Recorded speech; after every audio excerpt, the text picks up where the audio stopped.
we get another collaborations with Pleasures. I'm gonna assume that it's been successful, the collaborations between Pleasures and Doc Martens, because they've been consistently rolling them out at least once a year for the past several years. And Pleasures is definitely on the newer side, but I feel that the risks that they take in their designs, they're very confident. And I think this bodes really well for these collaborations. They've done things with other brands, of course, with Crocs, and those end up being like some of the hottest pairs. I dig them. I have several products, and then I have most of the collaborations that they've done with Doc Martens, if not all of them, but most of them for sure. Pleasures is kind of like, this is totally my definition here, but Pleasures is kind of like the sexy Supremes from the West Coast. That's how I see them. They have these limited drops, and they're very, as I said, very confident with their statements. I have a nostalgic eye for sure, being somebody who was a teenager during the 90s, and they have kind of like this 90s touch to them. So even though not all of their product is something I would wear or purchase, it definitely gets my attention, and any chance that I get that I really can see myself or take kind of like a risk and a leap to try something that they have, I go for it. Even recently buying one of their black mesh shirts. I digress. So for 2022, so far there's been one, I believe, collaboration between Pleasures and Doc Martens, and that was for a mule, so it's a slip-on. And it was very reminiscent of the Carlson, I believe, that they did and then released in the UK. I had a pair for a brief period of time, and then they have printed on the top in their script, it says Pleasures on it. For the next ones, we have these absolutely gorgeous tie-dye poly blend Beck's sold 1461s. I saw these and I was immediately blown away. There's so many times where, being a Doc Martens fanatic as I am, I want a pair, if that makes sense. Like, I see something, I'm like, oh, that's beautiful. I want it, but not really. I want it. And then there's other ones where it's just like, oh yeah, just take my money. These are definitely take my money. And they did not disappoint whatsoever. So I'm gonna dive right in with the first thing, which is the box. So look at this box. I love that they're doing cool boxes. That's like, it's something that I feel is a missed opportunity on some sides of collaborations, and sometimes they'll do made in England and they have made in England boxes, but look at this box. It has the nails all over it. It just feels like something special. I go back and think about the museum collection, and I'm very hopeful that the next museum collection with the National Gallery is going to be the same, and we're going to get a really cool box like this. So keep on going. I definitely support it, and if you agree, definitely mention in the comments below. I've been a collector of Doc Martens off and on for the past 26-ish years. I would say mostly off then on, and started and then stopped, and I think that this period of time of collecting has been my longest run here.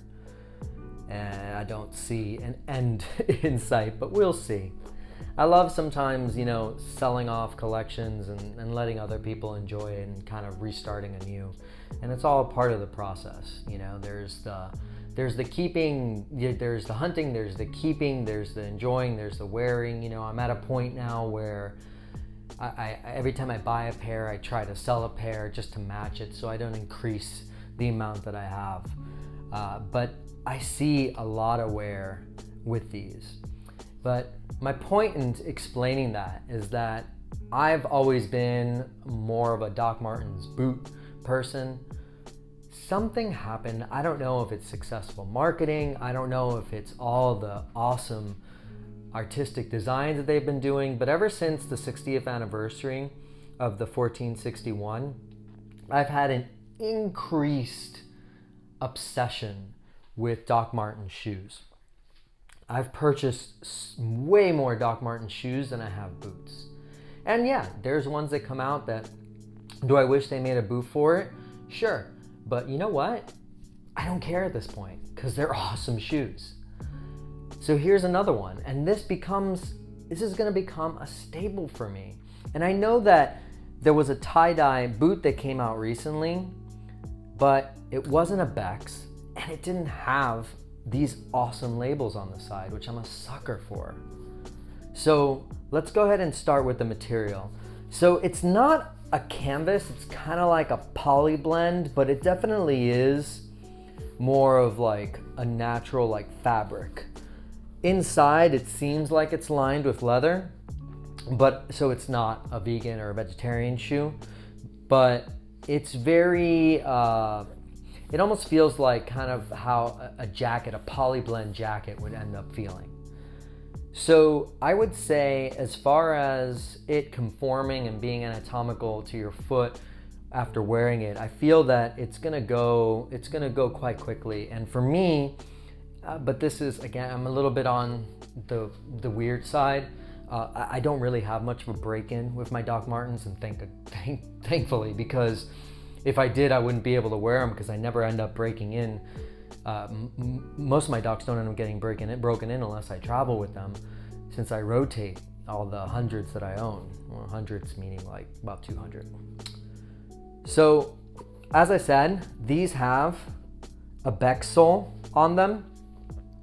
So it's like the Commander sole. It's not the original. So anytime you see the original, it's the original patented pattern of Doc Martens, and of course the airwear technology on the inside. But this one specifically is a Beck's, which is a higher commando sole, or as others refer to it, or as they referred to in the past, a higher bend sole.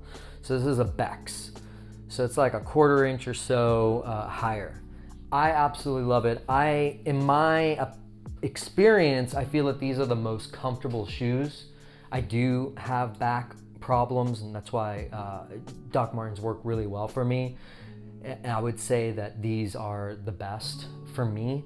The Beck sole is the best for me, and it's just like the most cushiony that I can get. Where in the past, it's been the original. I think now it's been more and more a Beck's. So great Beck sole. As you see through it, it's a little bit see-through, so we can see, so it's not completely solid.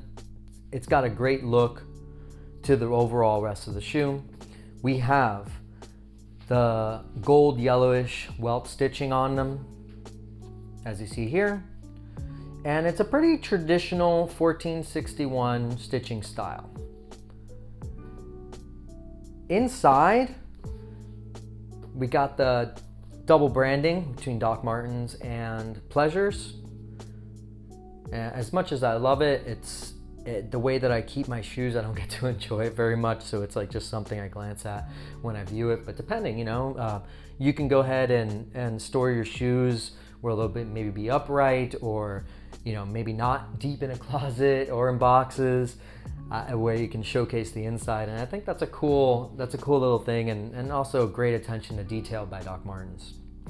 So on the left shoe, it has a Doc Martens label on it, and on the right shoe, it has a Pleasures label on it. These little tags. It doesn't have a pull tab, which I think makes sense. It would be a little bit too much for these.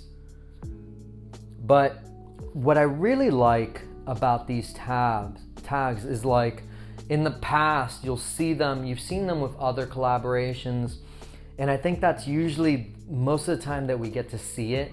Like if they've used certain materials or worked with certain select brands, we'll see that on there. So it's rare that it ends up saying Doc Martens. But back in the day, they would use it quite a bit, and you can find some of these styles, and I'm a real sucker for them. I love when they have these on there. Fun little thing, you know, with government issued Doc Martens, such as like ones that were issued to Royal Mail or the Underground in the UK and England, they would have ones and it would say Underground or would have a logo on there. And it wasn't cool for kids to have these hand-me-down Doc Martens, maybe from their parents or something, or maybe they found it at a thrift store. So they would actually cut the label off. So if you ever see a pair of vintage Doc Martens and they have like a little bit of material sticking out of there, sometimes in red, sometimes in blue, like a royal blue, chances are they were probably one of these old government issue. And oh man, I think fast forward, that was one thing we didn't realize, you know, they maybe didn't realize, but it's like super cool right now and super wanted. I do have a couple pair with these little tabs, and like I said, I'm a sucker for them. So as I said, I am super excited for this collaboration. I absolutely love them. The material, outside of the feel of material and the actual material, they have this like tie-dye feel to them. And what's neat is that you'll see a lot of shirts, t-shirts being printed on kind of like this worn look, you know, this kind of like acid wash thing. And I recently got a shirt and I put it on and it matches it exactly. So it seems like a really good fit for a lot of cool t-shirts that are coming out. Yeah, so these are the Doc Martens Pleasures Becks non-leather, at least on the outside, 1461s for June 2022. If you liked the video you just saw or wanted to add something to it, go ahead and click on the like and the comment button down below.